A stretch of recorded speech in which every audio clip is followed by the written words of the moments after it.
with the Sunder charms as well, just 2 cents there. I also like, again, some people would say that, I just don't like those things, or like or something. No, but I always think about it in the way that what's the problem with immunities? The problem with immunities is that, like, A, some of them are not possible to break, whatever you equip or like whatever stuff you have on in your gear, right? And B is that basically there are only handful things that can break immunities, so not enough choices, and most of them are very expensive.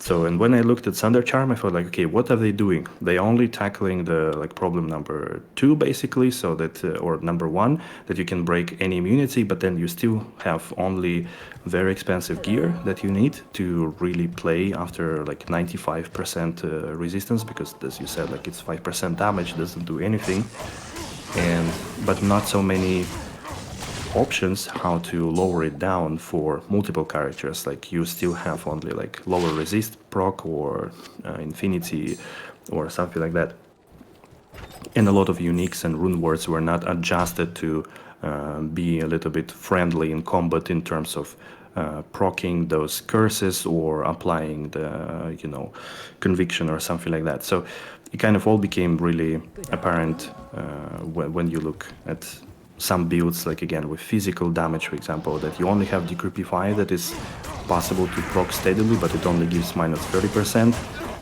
while let's say Infinity gives you what, like 85%, right? Minus resistance. So it's again making some characters really harder to make and build, instead of actually looking into the game and adjusting for all the monsters in hell, adjusting their resistances to a certain level that all of them can be broken, and then introducing more ways how to lower the resistances for most of the builds and most of the elements, like physical, magical, poison, and so on. So for me, that would have been probably the best alternative, or like the way how to take away Sunder Charms and actually put something in to change the game in a way that you have a choice, but not just run the Sunder Charm that only is beneficial mostly for like Cold Sork and Fire, because Fire you can also stack a lot of minus Fire gear, but not for the Trapezy. Right. Yeah, I was gonna say that too. That if I feel like I don't remember where I'd heard it before.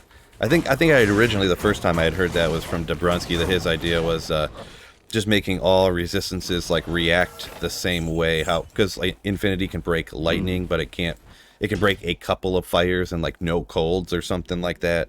To make just make all the resistances, instead of like fire res being like 137, but lightning only being like 117 or whatever it is. I don't remember the numbers for sure, but putting them all at the same amount, so Infinity would break them, and then from there, obviously physical is going to a little bit of a different beast. I don't know a solution there necessarily, or a good opinion on a solution, but yeah, that whole just having the resistances all kind of be the same, I think would be a good option instead of the Sunder Charms.